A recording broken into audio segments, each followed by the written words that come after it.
जय हिंद एवरीवन। मैं पंकज कुमार। आज की वीडियो में हम लोग देखने वाले हैं माइक्रोब्स इन इंडस्ट्रियल यूज। तो जो माइक्रोब्स होते हैं, अभी तक हम लोग ने देखा था sewage treatment plant. Sewage treatment plant में क्या होता है, फिर से एक बार मैं दिखा देता हूँ आपको। सीवेज ट्रीटमेंट प्लांट तीन फेजेस में पूरा होता है: प्राइमरी ट्रीटमेंट, सेकेंडरी ट्रीटमेंट और टर्सरी ट्रीटमेंट। या फिर सेकेंडरी ट्रीटमेंट के बाद से आप डायरेक्ट उसको रिवर में डाल सकते हो। तो मैंने बोला था कि कभी भी जब पानी में बायोकेमिकल ऑक्सीजन डिमांड अगर घट जाएगा, तो बायोलॉजिकल ऑक्सीजन डिमांड लिख दिया मैंने, इसको करेक्शन कर लेना। बायोकेमिकल ऑक्सीजन डिमांड अगर घट जाएगा पानी में, ठीक है, तो बायोकेमिकल ऑक्सीजन डिमांड अगर घट जाएगा पानी में, तो फिर पानी क्या कहलाएगा? पॉल्यूटेड कहलाएगा। जो भी मछलियां उस होगी वो मर जाएंगी। फिर फाइनली पानी पूरा काला काला दिखेगा और बुलबुले बुलबुले निकलते रहते हैं। तो हमें क्या करना है, उसका बायोकेमिकल ऑक्सीजन डिमांड उसको क्या करना है? बढ़ाना है। तो बायोकेमिकल ऑक्सीजन डिमांड उसको बढ़ाना नहीं है, सॉरी, उसको क्या करना है? घटाना है। ये इंपॉर्टेंट है। केमिकल बायोकेमिकल ऑक्सीजन डिमांड क्या करेंगे? घटेगा। जब ऑक्सीजन का डिमांड जब पानी में घटेगा, तभी ना इसका मतलब कि पानी पॉल्यूटेड नहीं है ज़्यादा। डिमांड घटना मतलब कि ऑलरेडी जब ऑक्सीजन है तो फिर डिमांड तो अपने आप घट जाएगा। अरे मार्केट में अगर बहुत सारा बैट है ना, क्रिकेट का बैट है, या बहुत सारा दवाई का दुकान खुल गया है। जब बहुत सारे दवाई का दुकान खुल गया तो फिर अब डिमांड उसमें नहीं ना रहेगा मार्केट में उतना, तो अब दवाई का दुकान नहीं खोलेंगे। अरे वाह, समझ। तो जब पानी में ऑक्सीजन नहीं रहेगा तो ऑक्सीजन का डिमांड ज़्यादा होगा। अब कौन से पानी में ऑक्सीजन नहीं रहेगा? पॉल्यूटेड वाटर वाटर में, है ना। और जो अनपॉल्यूटेड है उसमें पानी का डिमांड रहेगा। अनपॉल्यूटेड वाले वाटर में पानी का डिमांड, सॉरी, अनपॉल्यूटेड वाटर में ऑक्सीजन का डिमांड क्या होगा? कम हो जाएगा। क्यों? क्योंकि अनपॉल्यूटेड में ऑलरेडी ऑक्सीजन रहेगा। तो मछलियाँ उसमें जिएंगी, मछलियाँ जिएंगी तो फिर वो उसमें जो पाइनियर है, मतलब कि जो भी नई चीज़ है वो ग्रो करेंगे।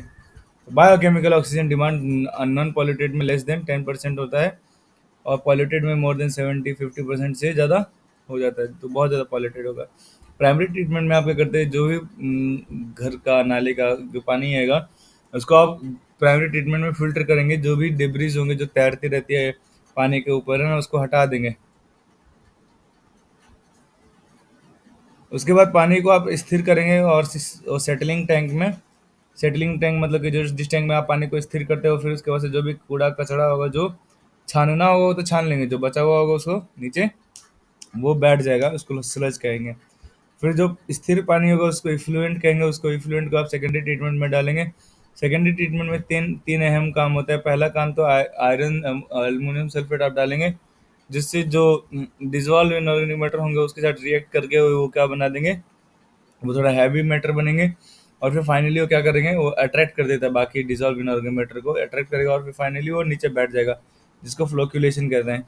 इसके बाद से सेकंड काम आप करेंगे फंजाई और एरोबिक बैक्टीरियाज को आप उसमें पानी में डालेंगे, तो वो क्या करेगा कि जो भी ऑर्गेनिक मैटर्स होगा उसको खा जाएगा। फिर फाइनली पानी और थोड़ा साफ हो जाएगा। और अंत में आप क्या करेंगे? एयर उसमें, पानी में आप उसमें बार बार एयर डालते रहते हैं, जिससे उसमें पानी डिजॉल्व ऑक्सीजन की मात्रा फिर बढ़ती चली जाएगी, ठीक है। और फिर पानी साफ हो जाएगा तो आप उसको क्या करेंगे? नदी में डाल देंगे। अगर पानी में अगर कुछ मरकरी या लेड और यूरेनियम है तो उसको टर्सरी ट्रीटमेंट के लिए डालेंगे। यहाँ पे याद रखना कि जो फ्लॉक्स है, जिसमें बैक्टीरिया और फंजाई का एसोसिएशन एसोसिएशन नहीं है, बट वो आपस में बहुत सारे जुड़ के एक स्ट्रक्चर बनाते हैं, जिसको हम लोग फ्लॉक्स कहते हैं। और ये फ्लॉक्स अगर कीचड़ में मौजूद होगा उस पानी के, तो उसको हम लोग एक्टिवेटेड स्लज कहेंगे। और यही एक्टिवेटेड स्लज हम लोग इनोकुलेशन के लिए यूज़ करते हैं। जैसे नया पानी जो जब दोबारा जब गंदा पानी आएगा, तो ये हमें बार बार उसमें बैक्टीरिया नहीं डालना पड़े, इनोकुलेशन के लिए यूज़ करते हैं। और दूसरा काम हो सकता है, या तो वो जो बचा हुआ कचरा है, जो बाकी जो इनोकुलेशन के बाद से जो बचा हुआ कचरा होगा नीचे कीचड़, उस कीचड़ को आप एनारोबिक बैक्टीरिया के साथ ट्रीट करेंगे, वो फिर बायोगैस रिलीज करेगा। तो बायोगैस आप फ्यूल में यूज़ करेंगे। ये पूरी कहानी थी। और जो फिर पानी का जब बीओडी आपका घट जाएगा, 10% से कम हो जाएगा, मतलब पानी साफ हो जाएगा, तो आप उसको रिवर में डाल दीजिएगा। ये पूरी कहानी थी किसके बारे में? ये पूरी कहानी थी हमारा सीवेज ट्रीटमेंट प्लांट के बारे में। अब हम लोग देखेंगे microbes in industrial use. Microbes in industrial use में आप देखेंगे कि शुरुआत करते हैं बीवरेज से। किससे?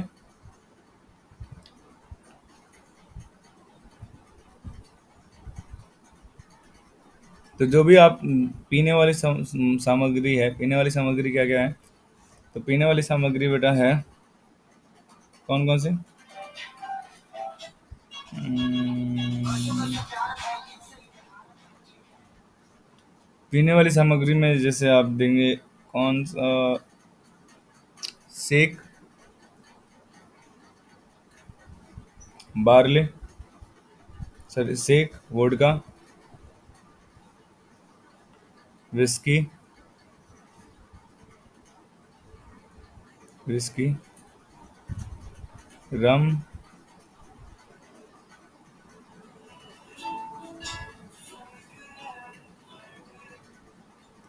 विस्की यहाँ से हटा दो,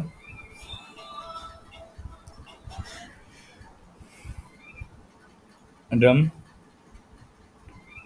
ब्रांडी,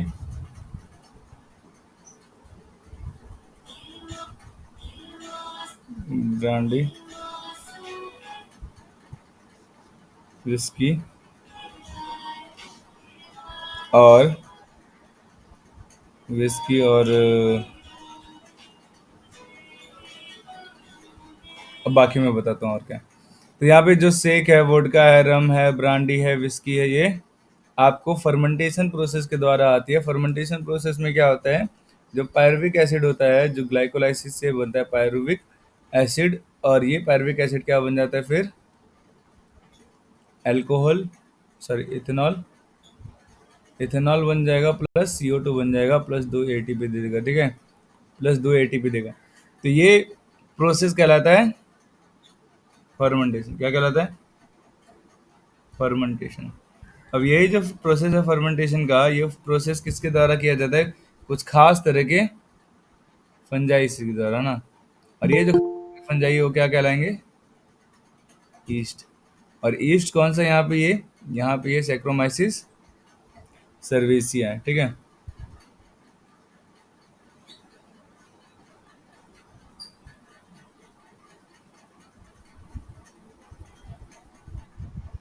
तो ये यहाँ पे जो ईस्ट है ये सैक्रोमाइसिस सर्वेसिया है, और ये सैक्रोमाइसिस सर्वेसिया क्या करता है? पायरुविक एसिड को इथेनॉल में कन्वर्ट कर देता है प्लस CO2 में।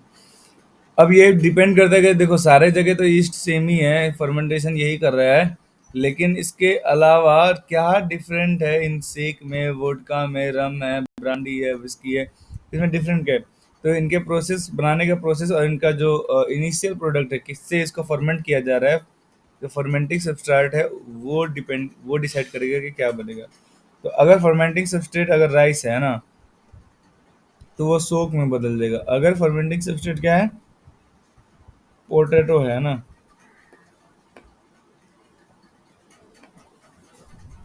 तो वो बन जाएगा वोडका। अगर आप फर्मेंट कर रहे हैं मोलेसिस को ना, तो रम बन जाएगा। अगर आप फर्मेंट कर रहे हैं किसी जूस को, तो वो बन जाएगा ब्रांडी।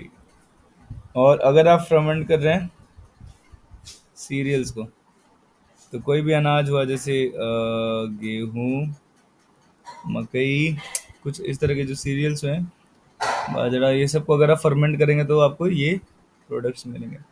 ये सारे प्रोडक्ट्स जो हैं ये डिस्टिलेशन प्रोसेस के द्वारा बनाए जाते हैं। डिस्टिलेशन प्रोसेस का अर्थ क्या हुआ कि जैसे कि अगर आप जो भी इसमें फर्मेंटेशन के बाद होगा, उसमें तो बैक्टीरिया भी होगा, सॉरी उसमें ईस्ट भी होगा, और साथ में साथ वो जो वेस्ट मटेरियल होते हैं, जो पौधे उस सीरियल्स के उसका जो कचड़ा होगा है ना, फाइबर्स होंगे, वो सारी चीज़ें होंगे। तो आप क्या करोगे, उसका सिर्फ वाटर चाहिए आपको, तो आपको सेपरेट करना है, प्यूरिफाई करना है। देखो यहाँ पे आपने क्या लिया, ये फर्मेंटेशन के लिए पॉट लिया, इसमें आपने पूरा फर्मेंटेशन करा रखा है, और ये फर्मेंटेशन इतना रॉ है, ये पूरा क्या है, फर्मेंटेशन की वजह से रॉ है। यहाँ बुलबुले ऐसे चल रहे हैं, ठीक है। और अब क्या करोगे आप, इसको क्या करोगे, अब इसको हीट कर दो डायरेक्ट, है ना। जब आप इसको हीट करोगे तो ये सारा का सारा वेपर के फॉर्म में आएगा, और सब सारा का सारा जब वेपर के फॉर्म में आएगा, तो ये सारा का सारा वेपर का फॉर्म आप एक इसको कंडेंस करके क्या करोगे, एक दूसरे पॉट में गिरा दोगे ना। आया बात समझ? इसको कंडेंस करोगे और फिर इसको दूसरे पॉट में गिरा दोगे। तो देखो यहाँ पे जो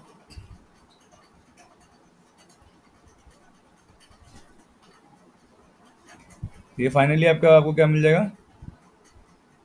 सारा कंडेंस हो जाएगा, सब लिक्विड बन जाएगा और सारा लिक्विड बन के अब यहाँ पे इकट्ठा हो जाएगा ना।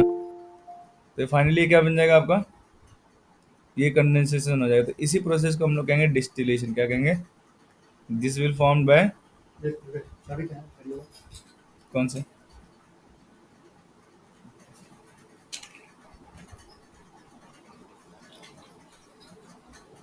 इसे कहेंगे डिस्टिलेशन।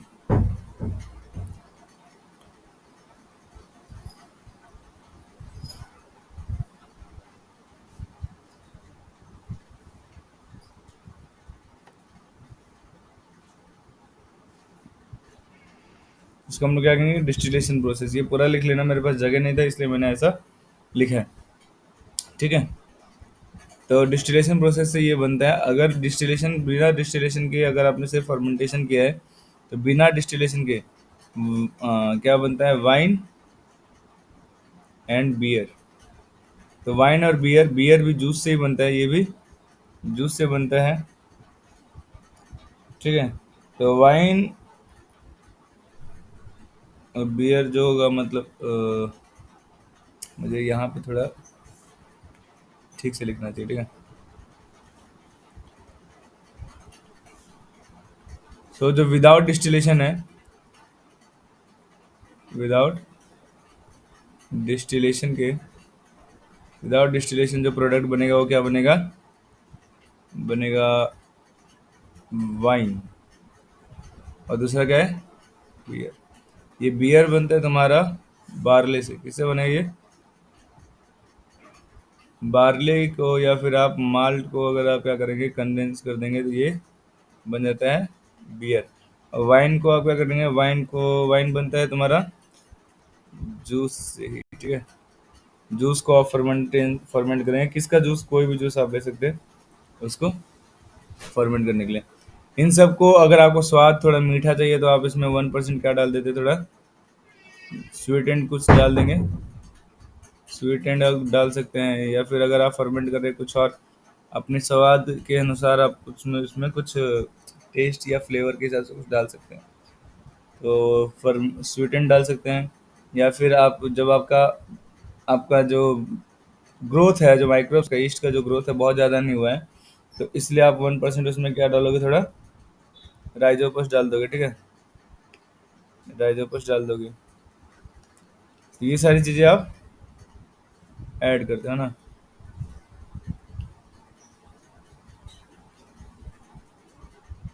आ रही है बात समझ?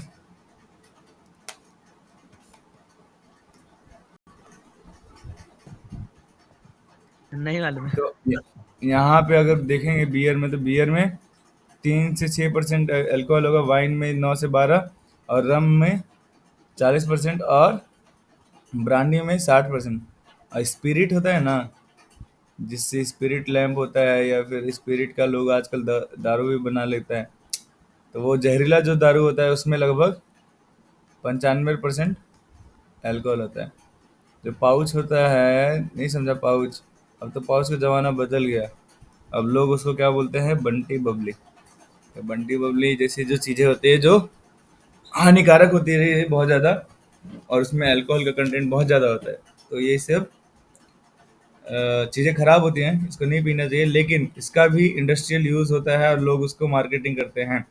इसका अलावा जो इसका यूज़ है इंडस्ट्रीज में, वो है बेटा मेडिसिन फील्ड में। ओके। तो अभी तो आपने इंडस्ट्री का एक भाग देखा जहाँ पे आप दारू बना के बेच के पी रहे थे, मतलब खा रहे थे। अब आप देखोगे एंटीबायोटिक्स बनाने में इसका थोड़ी कैसा नीचे बोलिए उपयोग है। सर। तो, तो सबसे पहला, अब देखो एंटीबायोटिक्स में, एंटीबायोटिक्स, एंटीबायोटिक्स में इसका उपयोग होता है कैसा, एंटीबायोटिक्स में इसका जैसे सबसे पहले देखा गया था, एक एक डिश था। ठीक है बेटा, इस डिश में क्या था ना, इस डिश में डिश मतलब काम करने वाला डिश था। ये खाना बनाने वाला डिश नहीं, वो एक्सपेरिमेंट वाले डिश थे। उसमें कुछ बैक्टीरिया थे और वो बैक्टीरिया को छोड़ के चला गया था कौन? अलेक्जेंडर फ्लेमिंग्स, ठीक है। ये बैक्टीरिया थे, ये बैक्टीरिया थे, ये बैक्टीरिया थे, ये बैक्टीरिया थे, ठीक है। ये सारे बैक्टीरिया थे इसमें, है ना। तो अगली सुबह जब वो आया ना, अगली सुबह आया तो इसका ग्रोथ हो जाना चाहिए, लेकिन अगली सुबह जब वो आया तो उसने पाया कि उसके डिश में, जब वो कुछ दिन के बाद आया, सुबह नहीं, कुछ दिन के बाद जब वो आया तो उसके डिश में बहुत कम बैक्टीरिया थे। तो इसका मतलब कहीं ना कहीं वो बैक्टीरिया सारे मर गए होंगे, तभी ना उसमें कम थे। ऐसा नहीं था कि उसको खाने की कमी की वजह से मरे या कुछ पदार्थ नहीं थे। ऐसा इसलिए हुआ क्योंकि वहां पे कुछ खास तरह के कुछ मौजूद थे, वो क्या, कुछ था खास तरह के मौजूद थे, फंगाई, ठीक है। ये फंगाइज थे, और ये जो फंगाई थे ना, ये फंगाई कुछ खास तरह के केमिकल रिलीज कर रहे थे जिसको हम लोग कहते हैं पेनिसिलिन। ओके, तो ये सारे के सारे पेनिसिलिन क्या गए, उसको खत्म कर दिया। तो यहाँ पे ये जो फंगाई आप देख रहे हो, ये जो फंगाई थे, ये फिलामेंटस ये फंगाई थे, इसको उसने कहा, इसका नाम, वो जो फंगाई उन्होंने देखा वो था पेनिसिलियम नोटेटम। क्या था? पेनिसिलियम पेनिसिलिन वगैरह। नोटेटम। तो पेनिसिलियम नोटेटम जो है फंजाई, इस ये पेनिसिलियम नोटेटम में क्या है, ये पेनिसिलिन रिलीज कर रहा था। क्या रिलीज कर रहा था? पेनिसिलिन। और ये जो पेनिसिलिन है वो क्या कर दे रहा था, सारे बैक्टीरिया को kills bacteria, okay, kill bacteria. लेकिन सबसे पहली बार जो मार्केट में इसको लाने वाले जो थे, पेनिसिलिन को एज ए दवाई, उसको एक्सट्रैक्ट किया था। First it was penicillin was extracted first by Florey Chain and Florey, ठीक है।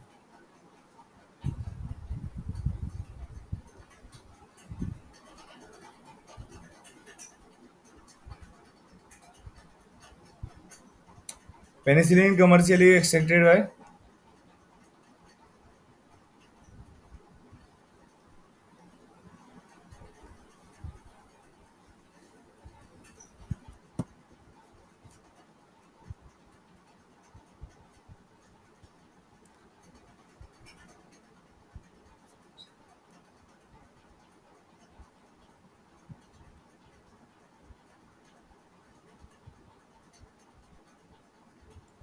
चैन एंड फ्लोरे। सो चैन और फ्लोरे ने क्या किया, पेनिसिलिन सबसे पहली बार उन्होंने कमर्शियली एक्सट्रैक्ट किया, और उसके लिए उनको क्या मिला, उसके लिए उनको नोबेल प्राइज भी मिला।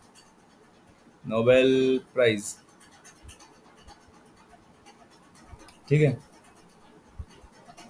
यहाँ तक कोई दिक्कत? लेकिन जो the term antibiotic was given bye, लेकिन जो जो टर्म है एंटीबायोटिक, वो दिया गया था किसके द्वारा?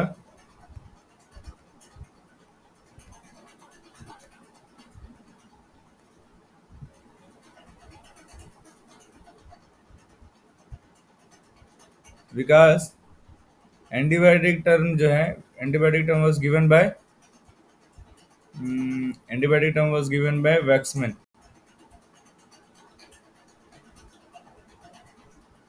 सो वैक्समैन द्वारा ये एंटीबायोटिक टर्म दिया गया था, ठीक है।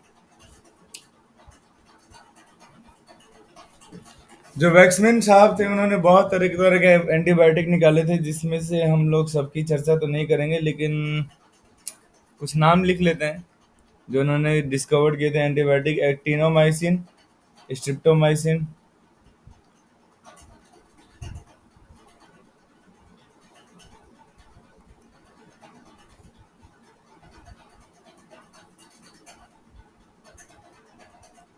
एक्टिनोमाइसिन और स्ट्रिप्टोमाइसिन, ये सारे एंटीबायोटिक्स ढूंढे गए। एंटीबायोटिक का मतलब क्या होता है? देखो यहाँ पे दो शब्द है, एंटी, अर्थ क्या होता है इसका? अगेंस्ट, विपरीत। किसके विपरीत है? अगेंस्ट। बायोटिक मीन्स लाइफ के विपरीत। बायोटिक मीन्स लाइफ के विपरीत। और ये किसके life? Micro organism, micro organism की लाइफ के विपरीत। तो ये नष्ट कर देता है माइक्रो ऑर्गेनिज्म के लाइफ को, तो इसको हम लोग कहते हैं एंटीबायोटिक्स, ठीक है। तो टाइप्स ऑफ एंटीबायोटिक देखो अलग अलग तरह के उसके केमिकल नेचर होते हैं, तो जो टाइप्स ऑफ एंटीबायोटिक है,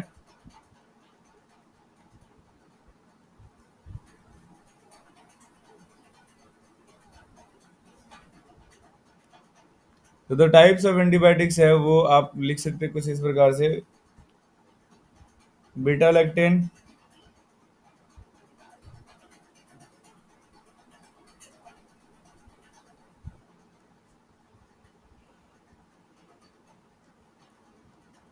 अमीनोग्लाइकोसाइड्स,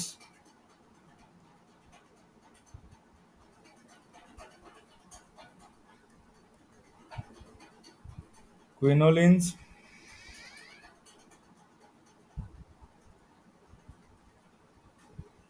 सल्फोनामाइड,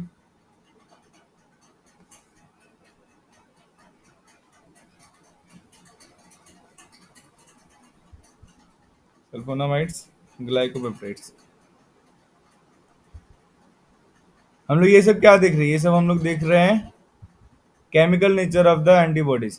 तो सर एंटीबायोटिक्स, ठीक है, एंटीबायोटिक्स या बीटा ग्लैक्टेन का बना होगा, अमीनो ग्लाइकोसाइड का बना होगा, या क्विनोलिन्स का बना होगा, या सल्फोनामाइड्स का बनेगा, या ग्लाइकोपेप्टाइड्स का बना होगा। ग्लाइको, यार स्पेलिंग, ग्लाइकोपेप्टाइड्स, पेप्टाइड्स, ठीक है। तो ये सारी चीजें आपको याद रखनी है।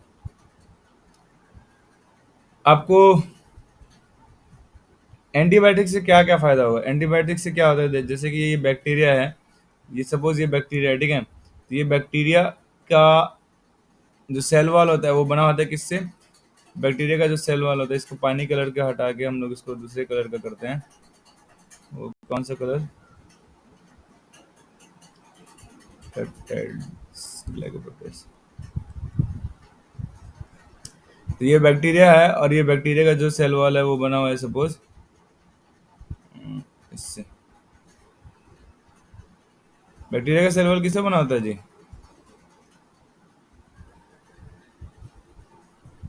पेप्टाइडोग्लाइकन। अब पेप्टाइडोग्लाइकन में कौन से मोनोमर्स होते हैं उसके, जो कार्बोहाइड्रेट,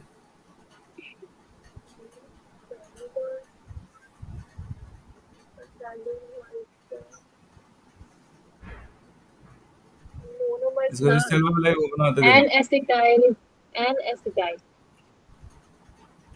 वो बना होता है नाम से प्लस नाग। नाम हाँ, और नाग किसमें मौजूद होते हैं, इसमें ये मौजूद होते हैं पेप्टाइडोग्लाइकन में, ग्लाइकन। तो जो पेनिसिलिन होता है ना, वो पेनिसिलिन क्या करेगा, पेनिसिलिन इसके क्रॉस लिंकिंग को स्टॉप कर देगा, तो यहाँ पे ये क्रॉस लिंक नहीं हो पाएंगे, ठीक है, स्टॉप क्रॉस लिंकिंग। जब क्रॉस लिंक नहीं हो पाएगा, जब क्रॉस लिंक नहीं हो पाएगा तो ये ग्लाइकन नहीं बनेगा, तो ये जो सेल वाला आप देख रहे हो ना बेटा, ये सारा का सारा रैप्चर हो जाएगा, और सारा का सारा जब रैप्चर हो जाएगा तो ये सेल में पानी भर जाएगा, और पानी के भर जाने की वजह से मर जाएगा। एक तो ये पेनिसिलिन का एक तरीका हुआ मारने का, ठीक है, बैक्टीरिया का, है ना। दूसरा दूसरा जो है, यहाँ पे राइबोसोम होते हैं, ठीक है, यहाँ पे 50s राइबोसोम जो यूनिट है यहाँ पे, ये 50s राइबोसोम को कौन खत्म कर देता है, 50s राइबोसोम को खत्म कर देता है एरिथ्रोमाइसिन। सो अगर आप एरिथ्रोमाइसिन दे रहे हैं तो ये राइबोसोम ही खत्म हो जाएगा। अब जब राइबोसोम नहीं रहेगा तो नो प्रोटीन, प्रोटीन भी नहीं बनेगा, ठीक है। और जब यहाँ पे जो प्रोटीन होता है वो किससे बनता है, टी आर एन ए से और राइबोसोम से, ठीक है, ये एम आर एन ए। यहाँ पे जो ट्रांसलेशन होता है यहाँ पे प्रोटीन बनाएगा, ट्रांसलेशन से क्या होता है, प्रोटीन बनता है। यहाँ पे एम आर एन ए है, ये एम आर एन ए जो है ना, जब उस पर टी आर एन ए और राइबोसोम उसके ऊपर ऐसे चलता है, तो जब उसके ऊपर चलता है तो नीचे प्रोटीन बनता है, और ये प्रोटीन जरूरी है हर चीज़ के लिए। लेकिन अब आप समझो कि यहाँ पे जो ट्रांसलेशन, ये जो प्रक्रिया हो रही है, इस प्रक्रिया को कहते हैं ट्रांसलेशन। इस प्रक्रिया को ट्रांसलेशन कहते हैं, और ये ट्रांसलेशन क्या कर जाता है, इनहिबिटेड हो जाता है, किसके थ्रू, एंटीबायोटिक के थ्रू। कौन सा एंटीबायोटिक, टेट्रासाइक्लिन, ठीक है, कौन सा, टेट्रा साइक्लिन या फिर क्लोरमफेनिकोल।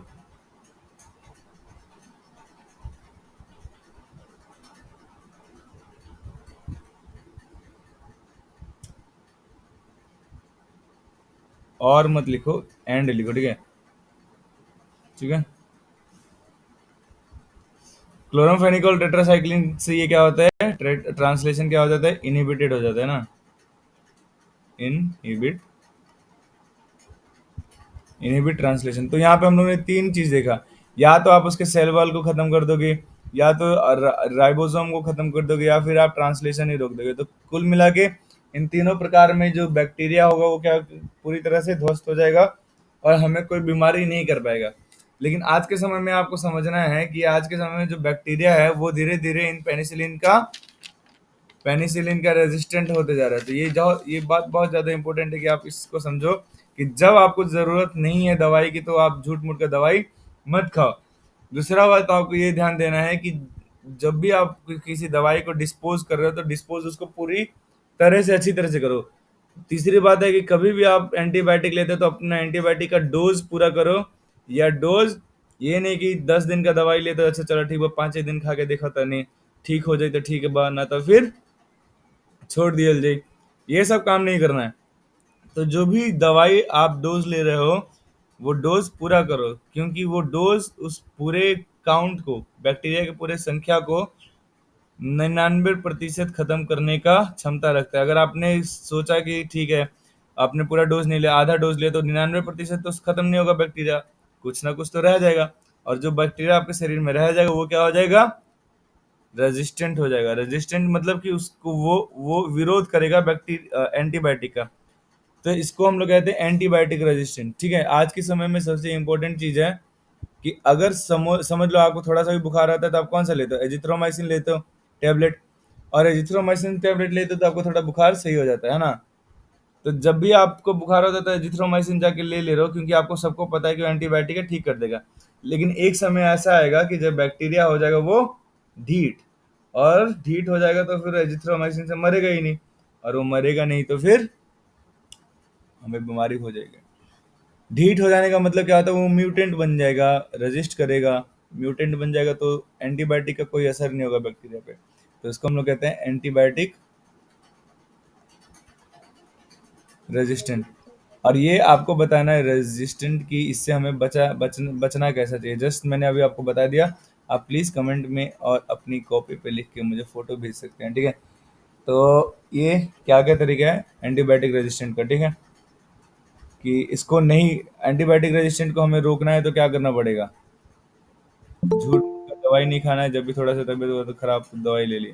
दूसरा बात कि जब भी दवाई लेना है तो पूरा कोर्स पूरा करना, ठीक है, जो भी डोजेज हैं। और ये नहीं कि क्या होता है हम लोग के घर में, मेरे घर में भी कभी कभी हुआ है, मतलब अभी तो नहीं होता, कि अगर मान लो 500 mg का दवाई है, लेकिन आपको चाहिए कितना mg, आपको छोटे भाई को देना है, तो छोटा भाई आपका 10 साल का है, तो आप क्या करोगे, इसको 2 भाग में बांट दोगे और उसको दे दोगे, बेटा तू छोटा है तो 250 mg का ले ले। तो इसको 20 से काट देने से टेबलेट को 250 mg का नहीं हो जाएगा, ठीक है, याद रखना।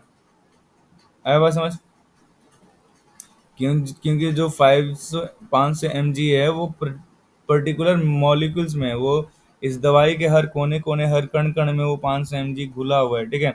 उस तरह से समझो, नहीं समझे, अरे बताओ ना जी। समझ गया। तो जैसे शरबत जब बनाते हो तो उसमें चीनी घोलते हो तो चीनी पूरा पानी में घुला रहता है ना, ऐसा थोड़ा ना कि ज़्यादा चीनी हो गई तो आधा गिलास पियोगे तो फिर आपको आधा कम चीनी मिलेगा। तो वैसे ही है, इसको आधा आधा बांट के मत खाया करो, और दवाई का कोर्स पूरा करो करो, और प्रॉपर प्रिस्क्रिप्शन के साथ जाया करो, है ना।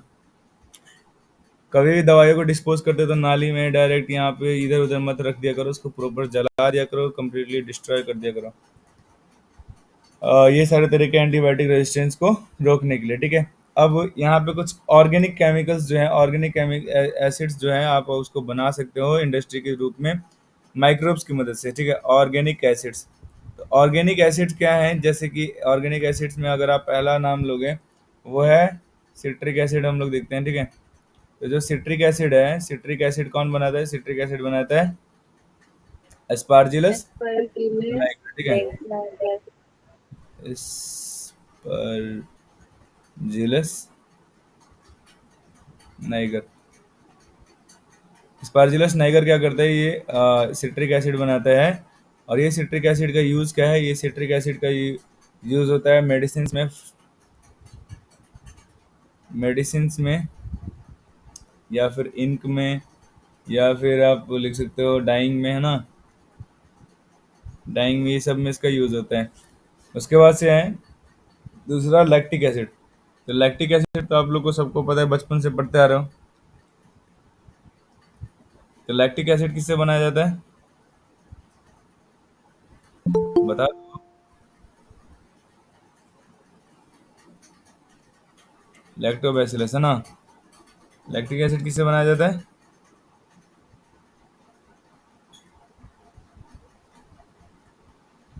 कहाँ चले गए जी?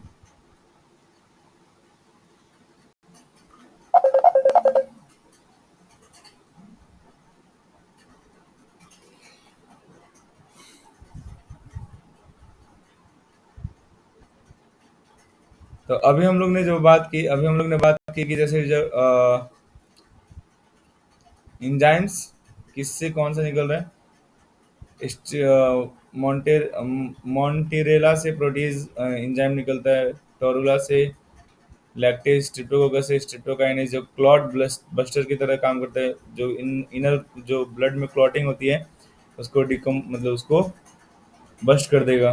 कैंडिडा लाइपो लाइपोलाइटिका लाइपेजेस सीक्रेट करता है ना, और वो डिटर्जेंट के रूप में हेल्प करता है। ट्राइकोडर्मा साइक्लोस्पोरिन ये रिलीज करता है chemical. It's not a just enzyme, it's not enzyme, it's just एक type of chemical which will helps in immunosuppressive. हमारे शरीर में जो इम्यून रिएक्शंस होते हैं उसको, इम्यूनिटी को वो घटा देता है। और इसको इम्यूनिटी को घटाने की ज़रूरत तो नॉर्मल केस में नहीं होती है, लेकिन जब भी ट्रांसप्लांटेशन होता है, एक ऑर्गन दूसरे की बॉडी की में लगाया जाता है, तो इम्यूनो सप्रेसिव देना पड़ता है ना। और मोनस्कस परप्यूरियस स्टैटिन रिलीज करता है, और ये क्या करता है? कोलेस्ट्रॉल के सिंथेसिस को क्या कर देगा? इनहिबिट कर देगा। तो ये सारी बातें यहाँ पे आपको बहुत ज़रूरी थी जानने के लिए। और हमारे पास अभी समय हो चुका है, कितना हमारे पास समय हो चुका है?